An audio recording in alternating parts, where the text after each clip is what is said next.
오늘은 반역을 통한 하나님의 교훈이라는 제목으로 하나님의 말씀 나누려고 합니다.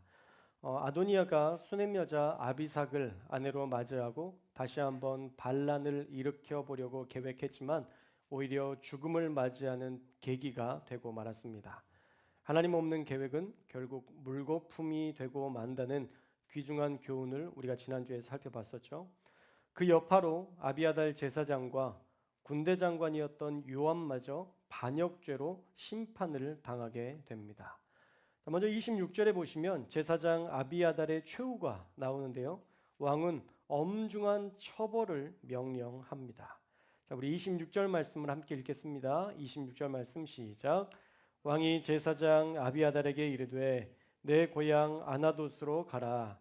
너는 마땅히 죽을 자이로되 내가 내 아버지 다윗 앞에서 주 여호와의 궤를 메었고 또 내 아버지가 모든 환난을 받을 때에 너도 환난을 받았은즉 내가 오늘 너를 죽이지 아니하노라 하고. 아멘. 자, 오늘 본문에는 내 고향 아나돗으로 가라라고 되어 있지만 원문에 보면요, 아나돗에 있는 너의 들로 가라라고 되어 있습니다. 이 말은 곧 제사장직을 내려놓고 레위인들에게 내어준 그 들에서 가축을 치며 살라라는 말입니다. 그러니까 더 이상 제사장직을 감당할 수 없다는 엄중한 처벌이 내려진 것이죠. 그런데 제사장직은 가문을 통해서 이어나갈 수 있도록 하나님께서 허락하신 직분인데 솔로몬 왕이 그 직분을 과연 파기할 수 있는가?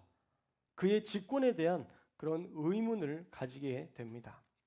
엄연히 따지면 왕보다 하나님의 명령이 더 우위에 있기 때문에 이것은 솔로몬이 할 수 있는 일이 아니지 않나라는 생각이 들 수도 있습니다. 그래서 성경은요, 친절하게도 하나님의 명의 없이는 왕이 그렇게 할 수 없다는 것을 27절에서 알려주고 있습니다. 자, 우리 27절 말씀도 읽겠습니다. 27절 시작. 아비아달을 쫓아내어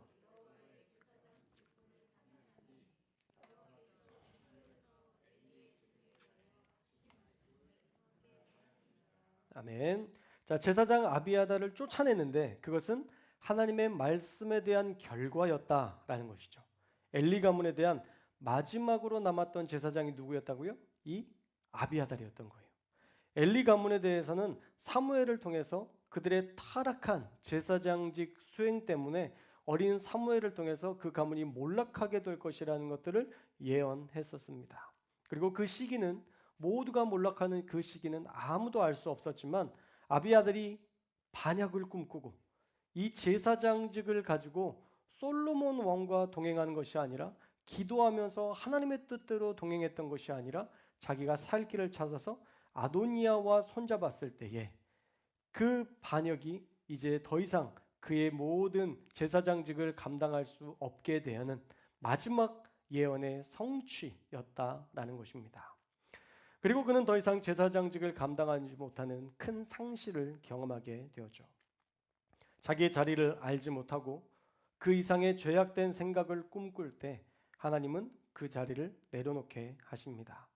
그것은 하나님의 심판이 먼저가 아니라 사실은 하나님 없이 스스로 결정한 어리석은 죄로부터 시작된 것입니다. 그러나 솔로몬은 아비아달을 죽이지는 않았습니다. 26절 말씀에 보면 마땅히 죽을 자이지만 다윗과 함께 제사장직을 감당했었기 때문에 죽이지는 않겠다라고 사면의 이유를 밝히고 있죠. 여호와의 궤를 메었고 압살롬의 반역에도 함께 고난을 받았었기 때문에 그를 살려둔다라고 얘기합니다. 그가 아무리 악한 반역의 일을 했다 할지라도 그의 삶에 선이 있다면 그것으로 그 죄를 탕감받는 은혜를 입을 수 있다라는 교훈도 우리에게 전해주고 있습니다. 아비아달이 다윗을 위해 살았던 최소한의 선이 있기 때문에 아비아달은 목숨은 건질 수 있었던 것이죠. 자, 그러나 반대로 요압에 대한 처벌 수위는 매우 높습니다. 그래서 그는 솔로몬의 군사령관 브나야에게 살해를 당하게 되죠. 자, 요압의 인생을 우리가 정리해 보면 다윗의 누이였던 수르야의 아들이었습니다. 그러니까 이 요압은 다윗의 조카였던 것이죠. 그러나 단순히 혈연 관계여서가 아니라 다윗이 광야 도피 시절에도 또 압살롬의 반역에도 그는 늘 함께했던 다윗의 용사였습니다. 그러나 문제는 다윗이 아마사를 군대 상관으로 삼으려 할 때에 아마사를 암살해서 죽여버렸고, 이스라엘 전체가 하나 될 수 있는 그 기회가 찾아왔을 때 이스라엘의 군사령관이었던 아브넬도 암살하는 큰 죄를 저질렀던 것이죠. 사실은 그렇게 했던 이유가 자신의 권력을 지키기 위해서, 자신의 명분을, 자신의 권력을 지키기 위해서 그 주변인들을 무자비하게 죽였던 일이었기 때문에 다윗도 솔로몬에게 그가 백발로 평안히 죽지 못하게 하라라고 유언했습니다. 그래서 요압이 지금 솔로몬에 의해 죽게 될 운명에 처한 것이죠. 아도니아가 죽고 아비아달이 제사장직을 박탈했다는 소문이 들리자 요압은 여호와의 장막으로 도망쳐서 제단 뿔을 잡습니다. 우리가 저번에도 한번 살펴봤었죠. 제단 뿔을 잡는다는 것은 아도니아가 제단 뿔을 잡았었지만 살려달라는 간청의 의미였다라고 우리가 살펴봤었습니다. 그러나 솔로몬도, 하나님도 이제는 그를 용서하시지 않습니다. 왜냐하면 까닭 없이 흘린 피가 너무 많았기 때문입니다. 자, 우리 31절 말씀을 함께 읽겠습니다. 31절 시작. 왕이 이르되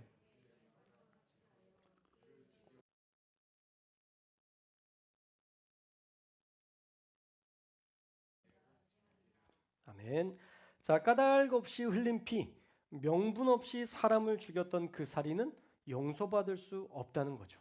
더욱이 솔로몬을 죽이고 아도니아를 왕으로 세우는 반역까지 가담했으니 그가 받을 죄값은 자신이 저지른 생명값으로 갚아야만 했습니다.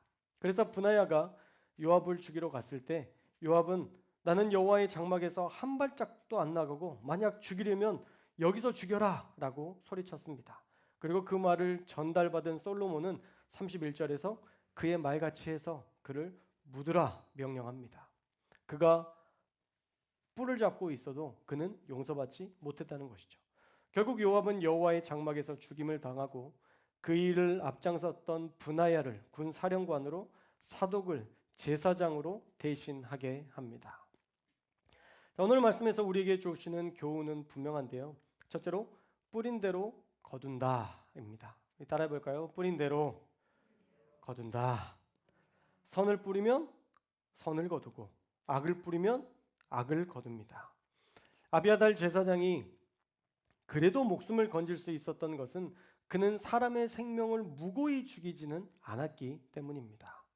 그러나 요압은 자신의 권력을 유지하기 위해서 무고한 아마사와 아브넬을 죽였죠. 자신의 생명을 위해 남의 생명을 죽이는 일에 대해서 하나님은 자비를 허락하시지 않습니다. 어쩔 수 없이 이 얘기를 꺼낼 수밖에 없을 것 같은데요.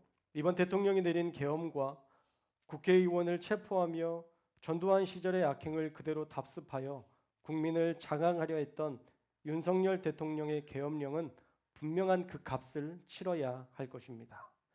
교가 정치에 대해서 중립을 지키는 것은 어느 정도는 필요한 일이지만 악행에 대해서 침묵하는 것은 교회가 해야 할 일은 아닙니다.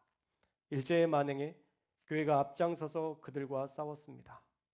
히틀러와 더불어 신학자였던 본 회포는 목숨 걸고 그들과 싸웠습니다. 악에 침묵하는 것을 하나님은 원하시지 않습니다. 특히 전두환 시절에 만행을 답습하려는 정황이 계속 드러나는 상황에서 이것을 침묵하는 것은 정의를 침묵하는 것입니다.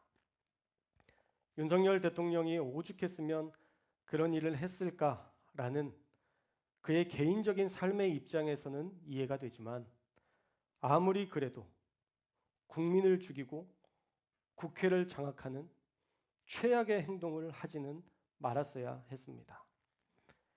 이것은 요압이 저지른 일과 크게 다르지 않습니다. 요압은 실제로 했던 살인이라면 윤석열 대통령이 했던 일은 살인 미수이기 때문이죠. 국회를 장악하려는 시도가 중간에 의식이 있는 시민들에 의해서, 군인들에 의해서, 국회의원들에 의해서 실행되지 못했을 뿐이지 그는 이미 총을 들고 칼을 들었기 때문에 이건 엄연한 심판을 받아 마땅한 행동입니다. 하나님께서 그의 합당한 심판을 주실 줄 믿습니다. 그러나 대통령만 심판당할 것은 아니죠. 오늘 말씀을 우리에게 적용해 봐야 되기 때문에 우리도 우리가 뿌린 대로 거둔다는 것을 우리는 날마다 기억하고 살아야 합니다. 비판한 자는 반드시 비판당합니다. 윤석열 대통령이 문재인 대통령 욕했던 거, 선거 때 욕했던 그 장면을 생각해 보십시오. 똑같이 당하고 있습니다. 문재인 대통령이 음주운전에 대해서 살인자다라고 비판했던 그 비판이 그 딸에게 고스란히 돌아오고 있는 현실을 보게 된다면 이제 우리의 입술에 왜 침묵이 필요한지 알 수 있을 것입니다. 우리의 말은 우리에게 그대로 부메랑이 되어 돌아옵니다. 우리의 삶도 그대로 우리에게 부메랑이 되어 돌아옵니다. 그러니 우리 성도들은 날마다 좋은 말을 하고 좋은 일들을 해서 선한 열매와 선한 역사가 부메랑으로 돌아오는 은혜스러운 일들을 경험할 수 있기를 주님의 이름으로 축원합니다. 바라기는 악을 뿌려 악을 거두는 자가 아니라 선을 뿌려 선을 거두는 자 다 되시기를 주님의 이름으로 축원합니다. 둘째로는요, 하나님의 약속의 말씀은 반드시 이루어진다라는 것입니다. 엘리 가문이 타락하여 그 가문의 몰락을 예언했던 것은 아비아달의 제사장직 박탈로 그대로 이루어진다는 것을 아무도 알지 못했을 것입니다. 그리고 실제로 아비아달 제사장이 하나님의 말씀을 듣고 신실하게 살아갔다면 그는 제사장직에서 박탈당하지 않았을 것입니다. 그런데 그는 하나님의 말씀과 하나님의 뜻으로 살기보다 어떠한 권력에 붙어야 될까? 인간적인 생각으로 더 그들은 살았기 때문에 그는 하나님의 마지막 엘리 가문의 그 마지막 장면에 그 마지막 후손의 그 제사장직을 박탈당하는 현장을 우리에게 보여주고 있는 것입니다. 하나님의 약속의 말씀은요, 반드시 이루어진다는 것을 오늘 말씀을 통해서 우리가 기억하셨으면 좋겠습니다. 또 신기한 것은 새벽 예배 때 우리가 에스라서의 말씀을 보고 있는데 스룹바벨을 통해서 포로 기환을 이야기했던 그 내용을 우리가 살펴보고 있는데요.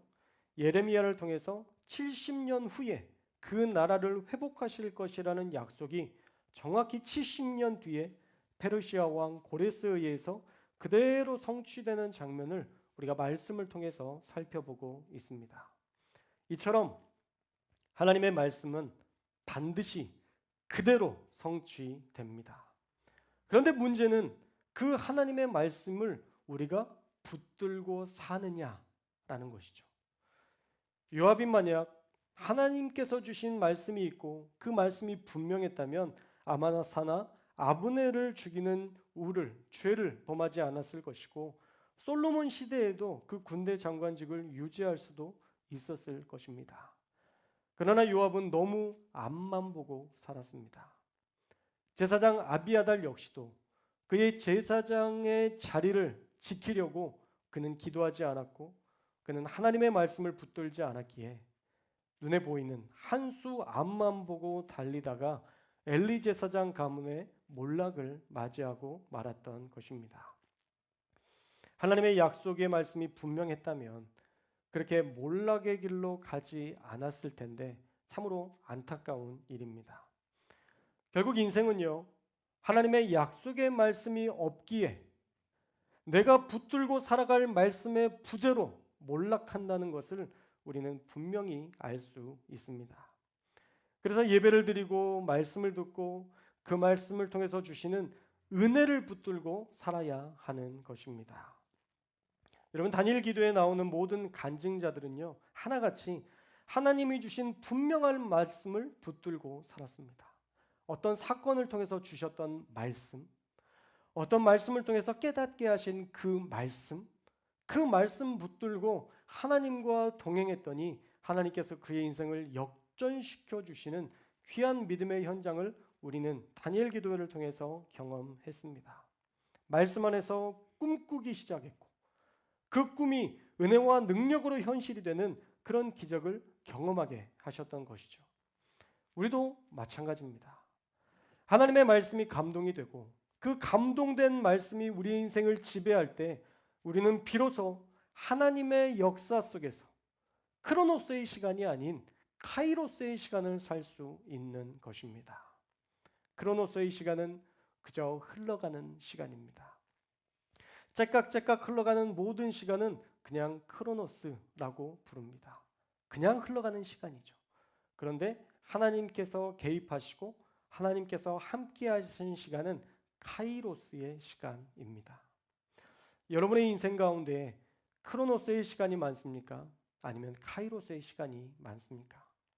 여러분의 인생 가운데 오늘 하루를 우리가 점검해 볼 때에 우리가 무엇을 하나님과 동행했고 우리가 무엇을 주님과 상의했고 어떤 말씀 때문에 내가 한 걸음 전진해 나아가는지 여러분의 인생을 돌아본다면 우리의 인생 전체가 크로노스인지 아니면 우리의 인생의 어느 순간 카이로스의 삶을 살았는지 여러분들이 판단해 볼 수 있을 것입니다.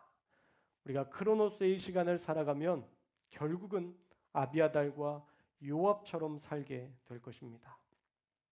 지금 내 눈앞에 보이는 이익, 지금 내 눈앞에 보이는 유익을 따라 살아가는데 그것들을 얻으면 낭떠러지로 떨어지는 이런 곤란한 경우들을 겪을 수밖에 없다는 것이죠. 왜냐하면 그 결정과 그 삶의 시간에 하나님이 함께 하시지 않기 때문입니다. 그러나 하나님과 함께 한다면 그는 결코 무너지지 않습니다. 넘어지지 않습니다. 돌아가는 것 같지만 사실은 돌아가는 게 아니라 오히려 그것이 그 인생의 가장 완벽한 지름길이라는 것을 하나님께서 알려주실 것입니다. 사랑하는 여러분, 오늘은 뿌린 대로 거둔다는 믿음의 원리와 하나님의 약속의 말씀을 듣고 붙잡고 사는 인생이 특별한 하나님의 시간을 사는 성도가 된다라는 말씀을 나누었습니다. 여러분 이 말씀 잘 기억하셔서 한 주간 우리가 주일을 맞이하기 전까지 여러분의 삶의 자리에서 악보다 이익보다 선한 것 하나님의 뜻대로 사는 삶을 살아서 하나님과 동행하는 귀한 카이로스의 시간들이 많아지기를 주님의 이름으로 축원합니다. 어떻게 보다 하다 보니까 주일이네?